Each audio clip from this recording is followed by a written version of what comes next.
I grew up in a mixed race neighborhood, and always would go down the street and play with my friends. Uh, it seemed like we always had different sports going on depending on the season. It's like when football was on TV, we were playing football. When basketball was on, we were playing basketball, baseball, and all those different things. Um, and I had this group of friends that I spent a lot of time with, uh, and one of the boys who was a little younger than me, maybe a year younger than me, he had an older brother named Ron. And Ron, I didn't know at the time, but looking back on it, just reflecting, I believe Ron probably had autism. And Ron was always around us. This tall, skinny black kid, and I never really heard him speak unless he sort of muttered things in a whisper sometimes. Um, not not aggressive or violent, anything like that. I think sometimes he would. The thing I remember is that sometimes he would just sort of all of a sudden just take off and run home. Um,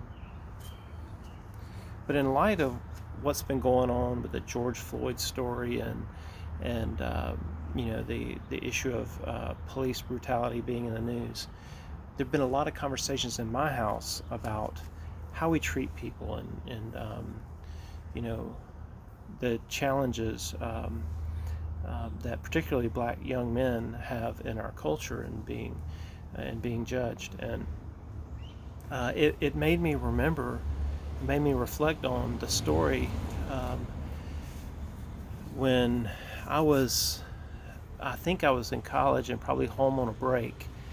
I I came out of my house and not been hanging out with that same group of friends for a while, But I came out of my house and there was a police officer in my front yard, and Ron was there.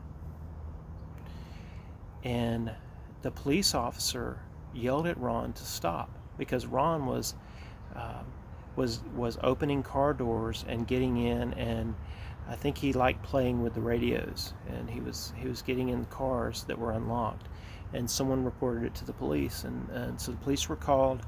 They came and checked on the situation.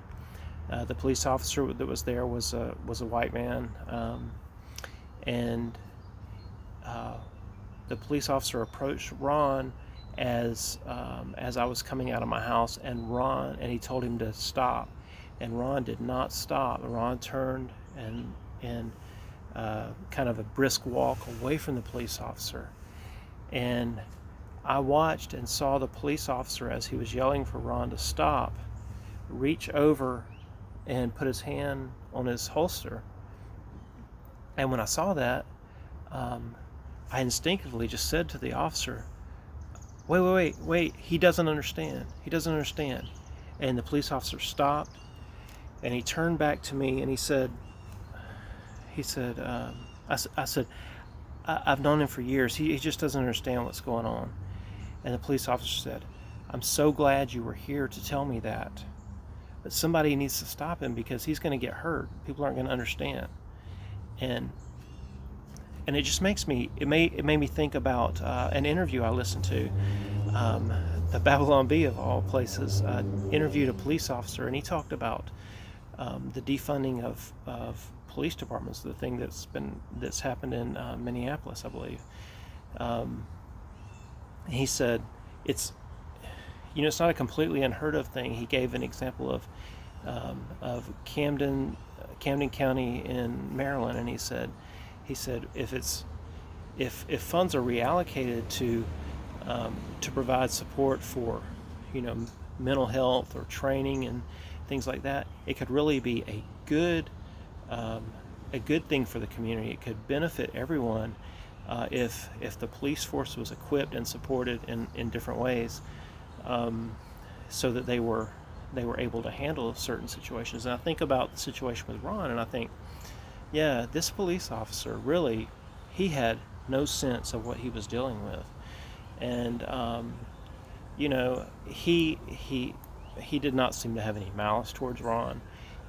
He just saw um, Ron was older than me, and he was tall, and so he just saw a young black man who was breaking into cars and who was not going to be detained, I think. And so I don't know what he was going to do with the gun. I hate to think, but I'm just glad I was there to stop him, and I'm glad that he was responsive to me, because he was trying to figure out what to do and police the situation appropriately, I think. But a lot has been said about racial issues in the police, and I'm certainly no authority on those things. Um, I, I've tried to listen to a lot of voices from a lot of different angles, and I've shared some of those with my kids as well. Um, I guess where I'm coming from as an occupational therapist is